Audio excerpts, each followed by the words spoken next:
ইসলামপুর থেকে মেলা দেখে ফেরার পথে দ্রুত গতি নিয়ন্ত্রণ করতে না পেরে বাইকের ধাক্কা গাছে।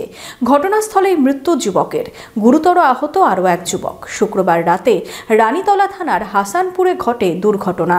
মনোবীক্ষণ পলিক্লিনিক, চিকিৎসার জগতে এক দশক। এখন এখানে সব বিষয়ে ডাক্তারবাবু একসাথে তলায়। ফোন করুন 7477799515 এই নম্বরে।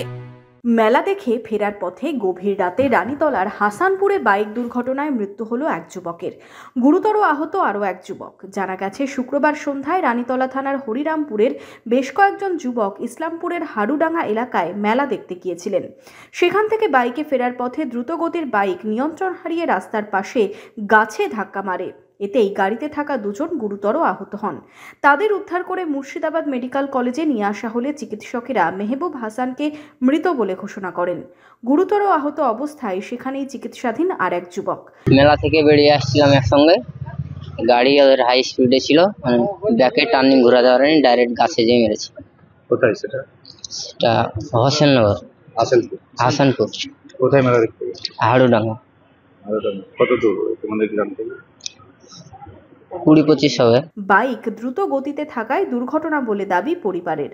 পুলিশ দেহ ময়নাতদন্তের জন্য মর্গে পাঠায়।